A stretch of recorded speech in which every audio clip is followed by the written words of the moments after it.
Our hearts beat to the city streets. We began to feel the fire. Good morning guys, welcome back to my channel. আবার একটা চিনি blog নিয়ে আমি এসে হাজির হয়ে গেলাম। আজ কামাখ্যা মন্দির দর্শন করব, তাই জন্য রাত 2:30 নাগাদ ঘুম থেকে উঠে স্নান করে শুদ্ধ বস্ত্র পরে মার মূল মন্দিরের ফটকের সামনে দাঁড়িয়ে পড়েছি। মার এই মূল মন্দিরের দরজা বরাবর সোজা গেলে ভিআইপি টিকিট কাউন্টার, 501 টাকা করে টিকিট। সেখানে টিকিট কেটে তারপর মার মূল মন্দির দর্শন করা যায়। দিনে 3 বার দেওয়া হয় এই ভিআইপি টিকিট। প্রতিবার ওই 150 থেকে 200 জনের মতো মানুষকে দেওয়া হয়। তবে জেনারেল লাইনেরও পার্চি নিতে হয়। সেই পার্চি পাওয়া যায় বাস যেখানে নামিয়ে দিচ্ছে ঠিক সেইখানে পার্চি কাউন্টার আছে। পার্চি কাউন্টার ছাড়া পার্চি না নিয়ে মার দর্শন হয় না। তুমি যদি ভিআইপি দর্শন করবে তাহলেও তোমার 501 টাকার পার্চি লাগবে, আর যদি এমনি দর্শন করবে তাহলেও কিন্তু তোমাদের পার্চি লাগবে। তো যথারীতি লাইনে দাঁড়িয়েছি। মন্দিরের দরজা তো খুলে গেল 6টার সময়। চারিদিকের অবস্থা দেখেছো? আকাশ যেন এসে মন্দির চত্বরে নেমে এসছে। দেখে মনে হচ্ছে সকালের প্রথম মাকে অভিষেক করতে 33 কোটি দেবতা এসে হাজির হয়েছে। পূর্ণ প্রকৃতি যেন হাজির হয়েছে। এই হলো মায়ের মূল মন্দির। মন্দিরের সামনে যেটা দেখছো নাট মন্দির, সেখান দিয়ে প্রবেশ করতে হয়। প্রবেশ করেই পড়বে প্রথমে পাঞ্চারাত্না। সেখানে মা মনসার একটা পীঠ আছে। পুজো দিয়ে কপালে সিঁদুর ঠেকিয়ে দেবে। ঠিক তার পিছনেই আছে চালান্তা। এখানে কামেশ্বর মহাদেব আর কামেশ্বরী মা কামাক্ষার স্বর্ণ মূর্তি আছে। সেইখানে পুজো দেওয়া হয়। ডালা নিয়ে যারা পুজো দেবে তারা ওই অবধি গিয়ে মায়ের মুখ দর্শন করে চলে আসতে পারো, যদি না গর্ভগৃহে পৌঁছাতে পারো। আর ঠিক মায়ের মুখ দর্শন বা পুজো সেখানে দিয়ে যদি গর্ভগুফা দর্শন করো, তাহলে ঠিক তার পাশ দিয়ে গেলে পড়বে মায়ের গর্ভগুফা। আমি ভীষণ পটু, হাতে আঁকতে পারিনি, খুব সুন্দর আঁকতে জানি না, তবু মায়ের গর্ভগুফা আদতে কীরকম নানা রকম ছবি আমরা ইন্টারনেটের দুনিয়ায় দেখি। মায়ের গর্ভগুফার এই ভিতরটা কিন্তু পুরো অন্ধকার, আর ভিতরটা পুরো টম্বের মতো। যেখানে মায়ের স্বর্ণ মূর্তি আছে ঠিক তার পিছন দিয়ে গেলেই এরকম কয়েকটি সিঁড়ি আছে। সিঁড়িগুলো বেশ চওড়া কিন্তু একটু পিচ্ছিল ধরনের। আর যেহেতু ভিতরে কোনো আলো নেই, দুপাশে দুটো প্রদীপ জ্বলছে, তাই একটু অন্ধকার আছে। তাই খুব সন্তর্পণে নামলে, বা এই যে আমি অ্যারো চিহ্নটা দিয়েছি ওটা একটা দেওয়ালের মতো আছে, ওখান থেকে ঝুঁকেও তুমি মার মূর্তি দেখতে পাবে। আর সিঁড়ি দিয়ে নেমে গেলে প্রথমেই পড়বে যে অ্যারোটা আছে, দেখো প্রথম অ্যারোটা, ওইখানে আছে মায়ের আসল যোনিপীঠ। এই যোনিপীঠটি বেশ এরকমই চওড়া আর পুরো কাপড় দিয়ে মোড়া, আর একটা জায়গা এরকম উঁচু করা আছে, সেটা বস্ত্র আর ফুল দিয়ে পুরো ঢাকা। আর যেখানে কালো ডটটা দিয়ে রেখেছি অ্যারোর ঠিক উপরে, ওইখান থেকে জলপ্রবাহ হচ্ছে। তোরা বলে ওই জলপ্রবাহতে একটু হাত দিতে, নিজের সারা শরীরে বুলিয়ে নিতে। কখনো কখনো ওখানে বসা পুরোহিতেরাও কিন্তু তোমার হাতে সেই জলের একটু ধারা দিয়ে দেবে, তুমি সেটাকে প্রসাদ হিসেবে গ্রহণও করতে পারো। আর ঠিক তার পাশেই রয়েছেন মহালক্ষ্মী, মানে মা কমলা রূপে মহালক্ষ্মী আর মা মাতঙ্গী রূপে মহা সরস্বতী। ফলে ওই দুটো পীঠও তোমরা দর্শন করে নিতে পারো। এই দর্শন করার পর আমার আর কোনো হিতাহিত জ্ঞান ছিল না, কারণ আমি যে কি দেখেছি আমি নিজে বিশ্বাস করতে পারছিলাম না। শুধু একটা কথা মনে আছে, মুখ থেকে গোঙানির মতো শুধু বেরোচ্ছিল মা মা করে, কোনো শক্তি ছিল না। সত্যি কথা তোমাদের বলছি, ওই পিঠের ঊর্জা ভয়ঙ্কর। যদি ঊর্জার সাথে তোমরা নিজেদেরকে কানেক্ট করতে পারো তাহলে সত্যি হিতাহিত জ্ঞান শূন্য হয়ে যায়। কিন্তু ওখানে যে অত মানুষ যাচ্ছে তার জন্য ভীষণ তাড়াহুড়ো করে পুজো করিয়ে দেয়, ভালো করে দর্শন করতে দেয় না, একদম না। ধীর ধীরে তোমার পুজো করাবে, তোমাকে মাতৃদর্শন করাবে, আর দর্শন হলে ধীরে ধীরে উপরে আসার জন্য অনুরোধ করবে। যেহেতু আমি আমার সবটুকু লোপ করে ফেলেছিলাম মার নামে, তাই জন্য ওখানে যিনি একজন গার্ড ছিলেন তিনি এবং আরেকজন আমাকে ধরে তুলে দিয়েছিলেন, কারণ আমি নিজেকে থামাতে পারিনি। মাকে দর্শন করার পর মনে হয়েছিল না জানি কত বড় জায়গায় আমি এসেছি, না জানি কত জন্মের তপস্যার ফল। আমার সংসার ফেরা কি উচিত, এই দ্বন্দ্বেই নিজে পুরো একদম বলতে পারো নিজের হিতাহিত জ্ঞান লুপ্ত করে ফেলেছিলাম। তোমাদের সকলকে অনুরোধ, যদি সম্ভব হয় জীবনে একবার কামরূপ কামাখ্যার এই মহাশক্তিপীঠ দর্শন করে এসো। মা কামাখ্যার এই পবিত্র পীঠের পরতে পরতে রয়েছে এক অজানা রহস্য, অনেক গল্প, কত ইতিহাস। অবাক দৃষ্টিতে চূড়ার দিকে তাকিয়ে ভাবছিলাম, এভাবেই সব সময় আমার সব ইচ্ছা পূর্ণ করো মা, হাত ধরে থেকো এভাবেই। চলে আসলাম মন্দিরে প্রবেশ করে মায়ের সৌভাগ্যকুণ্ডের সামনে। শুনেছি সৌভাগ্যকুণ্ডের জলে স্নান করে তবে নাকি মা দর্শন করতে হয়। আমি খানিকটা জল মাথার মধ্যে ছিটিয়ে নিলাম। আর এই সৌভাগ্যকুণ্ডের সামনেই ব্রহ্মা বিষ্ণু মহেশের মূর্তি আছে।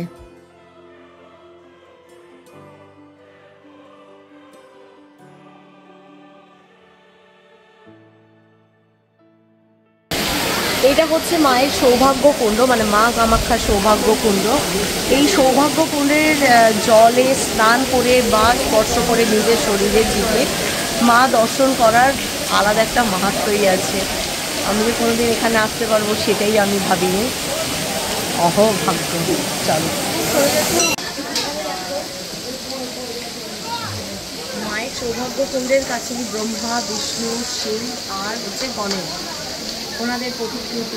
ত্রিদেব আর গণেশের শ্রীচরণে নমন জানিয়ে এই সৌভাগ্যকুণ্ডের সামনে বসে পড়েছিলাম জপ করতে। চারিদিকে অনেক সাধু সন্ত বসে জপ করছে। আর উপরে যে জায়গাটা দেখছো না, ওখান দিয়ে কিন্তু যারা জেনারেল টিকিট কাটে তাদের যাওয়ার জায়গা। আমি জপ করার পর আমি যখন চলে আসছি, আগে আর পিছে দুটো ক্যামেরাম্যানই তখন নানা রকম ছবি তুলছে, কিন্তু আমার তখন মন অখণ্ড জপেই আছে, কখনো রুদ্রাক্ষের মালা নিয়ে আর কখনো মুখে বিড়বিড় করে। এইটা হলো মায়ের নর্থ দরজা, মানে উত্তর দিকের দরজা। এখান থেকে মায়ের স্বর্ণমূর্তিটা দেখা যায়। এখানে যেহেতু বলি প্রথা আছে, অনেকে পায়রা, ছাগল এগুলো মানত করে। কেউ হয়তো বা পূর্ণ বলি দেয়, আর কেউ উৎসর্গ করে তাদের ছেড়ে দেয়। তাই মন্দির চত্বরে অগণিত পায়রা আর ছাগল ঘুরে বেড়াতে দেখা যায়। মন্দিরের এই চত্বরে বসে ভাবছিলাম, মা কি সত্যি পশু বলি নেয়? অনেক জায়গায় যাওয়ার আগে দেখছিলাম কামাখ্যায় যেদিন বলি বন্ধ হয়ে যাবে, যাই হোক, সামনে এটা হচ্ছে বলি ঘর, এখানেই বলি দেয়। আমি দেখিনি বাপু, বলি আমি একদম সহ্য করতে পারি না। মায়ের পূর্ব দরজা যেটা, এই পূর্ব দরজা দিয়ে কিন্তু এটাকে বলা হয় মায়ের মুখ্য দ্বার, মানুষ প্রবেশ করে। উত্তর দরজা যেটা দেখালাম ওটা শক্তির দরজা। আরেকটি দরজা আছে, সেটা দিয়ে মায়ের ভোগ যায়, মা অন্নপূর্ণার দ্বার ওটা মনে করা হয়। তো কালকে আমরা ভীষণ সুন্দর সন্ধ্যাবেলায় পরপর দুদিন মায়ের আরতি দেখেছি। কাল আমরা সবাই মিলে আরতি গানও করেছি, একটার ভিডিও তোলা আছে। আমরা যখন আরতি গান করেছি নিচে বসে, তখন সেটার তার ভিডিও করা যায় না, উচিত না। যাই হোক, যে কথাটা তোমাদের বলছিলাম, বলি মানে কি? বলি মানে কি পশু বলি? জানি না। শুনেছি যেদিন বলি বন্ধ হয়ে যাবে কামাখ্যায়, পিঠও নাকি বন্ধ হয়ে যেতে পারে। আমার শুধু একটাই সাদা মনে প্রশ্ন থাকে, মা কখনো তো সন্তানের রক্ত নিতে পারে? আমি তো কোনো একটা বইয়ে পড়েছিলাম, বলি মানে ছাগল বলির কথা নয়, ছাগ বলি। ছাগ বলি কথার অর্থ হচ্ছে ষড়রিপুর বলি। আমাদের অন্তরে, আমাদের ভিতরে, চেতনে অবচেতনে কত নঙর্থক ক্রিয়া চলে, কত নঙর্থক সত্তা আছে, সেগুলো মার চরণে বলি দিতে হয়। আমিও বলে দিয়ে এসছি জানো, আমার মধ্যে থাকা কাম, ক্রোধ, লোভ, মোহ, যা কিছু নঙর্থক যতটুকু জীবিত আছে, সব আমি আমার মায়ের চরণে অর্পণ করে দিয়েছি। মা কামাখ্যা কামনা পূরণের দেবী। এখানে আসলে সকল কামনা পূরণ হয়। দক্ষের যজ্ঞে সতী যখন নিজ দেহ বিসর্জন দেন, তখন সতীহারা হয়ে মহাদেব ক্রোধোন্মত্ত হয়ে ওঠেন। সতীর দেহ যখন নারায়ণের সুদর্শন চক্রে খণ্ডিত হয়, তারপর দেবাদিদেব এক কঠোর সাধনায় লীন হন। আর দেবী পার্বতী জন্ম নেন মা ভগবতীর আর এক অবতার হয়ে, পতিরূপে শিবকে পাবার জন্য এক কঠোর সাধনায় লীন হন। কিন্তু দেবাদিদেব তো কঠোর সাধনায় রত, কে দেবাদিদেবের ধ্যান ভাঙাবে? ডাকা হয় কামদেবকে। কাম বাণ ছোড়া হয় দেবাদিদেবের শরীরে, কিন্তু দেবাদিদেব হলেন আদি যোগী। কাম, ক্রোধ, লোভ, মোহ সকল কিছুর ঊর্ধ্বে। তাই কামদেবের বাণে দেবাদিদেবের প্রভাব পড়ুক আর না পড়ুক, দেবাদিদেবের চোখ খোলে, মানে ত্রিনয়ন খোলে। ত্রিনয়নের অগ্নিতে ভস্মীভূত হয়ে যায় কামদেব। কামদেব তখন মহাদেবের কাছে কাতরভাবে কঠিন তপস্যায় লীন হন আর মহাদেবের কাছে প্রার্থনা করেন যেন তিনি তার কায়া ফিরে পান।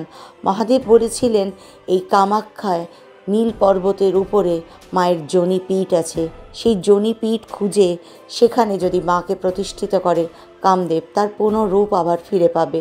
কামদেব তখন এই পর্বতে এসে মায়ের যোনিপীঠ খুঁজে পেয়ে সেখানে তাকে প্রতিষ্ঠিত করেন এবং মায়ের পুজো করে কামদেব স্বরূপ ফিরে পান।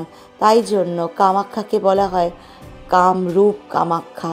এখানে কামদেবের মনের ইচ্ছা পূর্ণ হয়েছিল, তাই যে যা মনস্কামনা নিয়ে আসুক না কেন মা কামাখ্যা সকলের ইচ্ছা পূরণ করেন। মা কামাখ্যা সকল প্রকার কামনা পূরণ করেন, আর সকল কামনা পূর্তি হয়ে গেলে মোক্ষের পথ মা দেখান।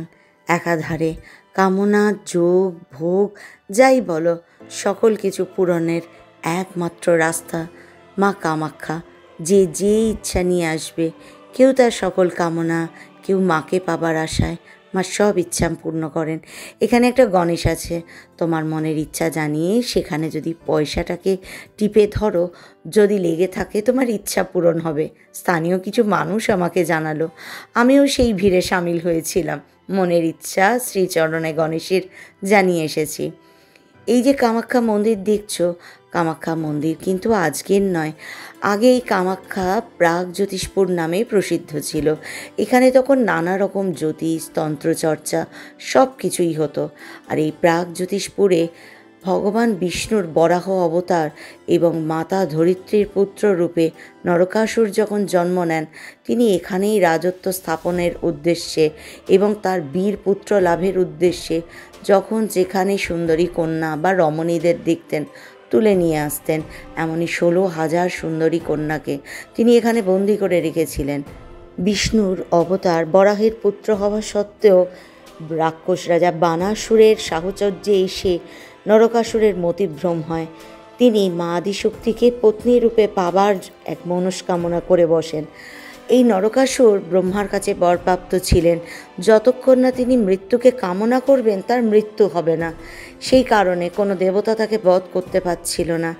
মা যখন এখানে এসে উপস্থিত হন, তিনি দেখেন 16,000 রমণীকে নরকের মতো অত্যাচার করে চলেছে নরকাসুর। মা তখন সেখানে উপস্থিত হওয়া মাত্রই যেন মৃত্যুকে কামনা রূপে চেয়ে ফেলেন নরকাসুর।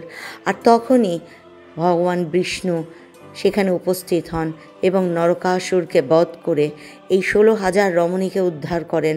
কিন্তু এই 16,000 রমণী নিজেদেরকে শেষ করে দেবার মনস্কামনা যখন করেছিল, তখন স্বয়ং শ্রী নারায়ণ শ্রীহরি বিষ্ণু বললেন, মৃত্যু কামনা করা বা আত্মহত্যা করা এ তো মহাপাপ, তার থেকে ভালো চলো আমি তোমাদেরকে বিবাহ করি। কারণ ওই 16,000 রমণী জানিয়েছিল কেউ তাদেরকে গ্রহণ করবে না, তাই বিষ্ণু তাদেরকে পত্নী রূপে বরণ করেন। তাই জন্য বিষ্ণুর 16,000 যে পত্নীর কথা আমরা শুনি, এটাই তার আসল রহস্য। কিন্তু তারা কেউ মায়ের এই পিঠ ছেড়ে যেতে চায় না। তারা জানায় তারা মায়ের কাছে থাকবে, মায়ের সেবা করবে। তখন তারা এইখানেই অধিষ্ঠান করেন। এখানে তাদের যে অবস্থান তা আজও আছে, কিন্তু কোথায় সেটা জানতে গেলে পরের ব্লগটার জন্য অপেক্ষা করতে হবে। না আমি সেখানে যাইনি, কিন্তু সেখানকার সেই অলৌকিক কথা, সেই রহস্যময় কথা ওতে অবশ্যই তোমাদেরকে জানাবো। রাত যত বাড়ে, সন্ধ্যা নেমে আসে, তখন কিন্তু মন্দিরের নিস্তব্ধতা এক অদ্ভুতভাবে বেড়ে যায়।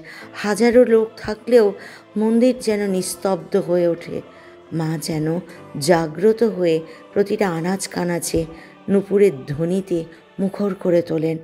চোখ বন্ধ করলে মায়ের আঘ্রাণ, মায়ের উপস্থিতি তোমরা অনুভব করবে। জায়গায় জায়গায় না জানি কত মানুষ তখন পাঠ করে চলেছেন, জপ করে চলেছেন।